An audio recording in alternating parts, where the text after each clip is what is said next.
All right, so we're going to talk about this image of Melody, gorgeous dancer. All right, so the very first thing that I love is these triangles that we see with her arm.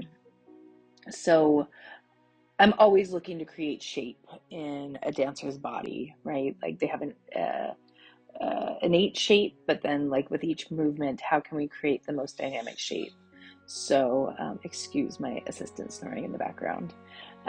So that's what happens here, right?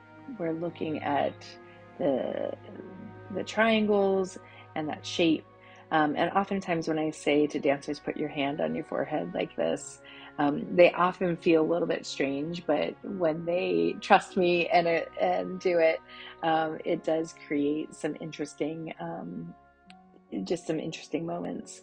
So that, right, so this is going this way, which is taking our eye up in the direction of her eye line, right? And then what creates a little bit of tension, which tension in an image is good, is this arm that's coming down this way, right? So this energy is going this way, so it's creating tension.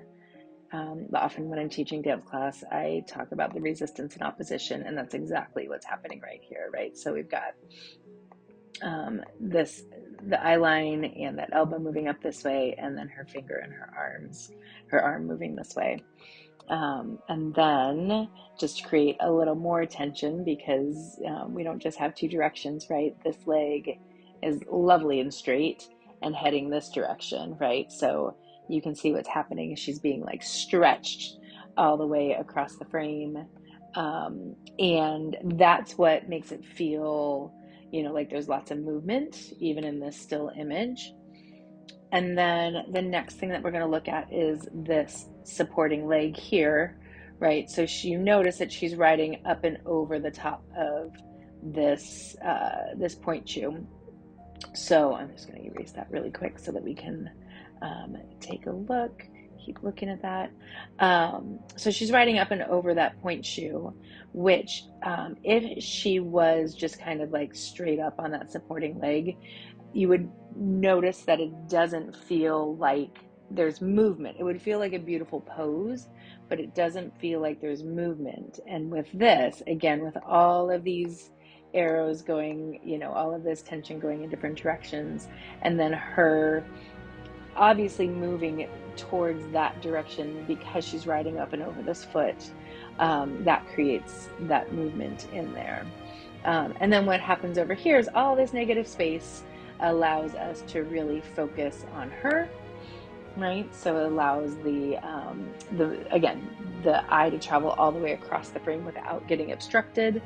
And then I put her by this pole for a very specific reason, so that would break up the white wall, right? Because it would just get a little bit, flat without this little bit of texture. And I left this little bit of this gray wall over here on purpose as well to just give us another color.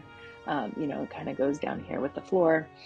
And then the next thing I think that works really great is her red leotard, right? Because then that creates the contrast between the red and the white wall here so that she really, really stands out, right? Contrast is going to make you stand out.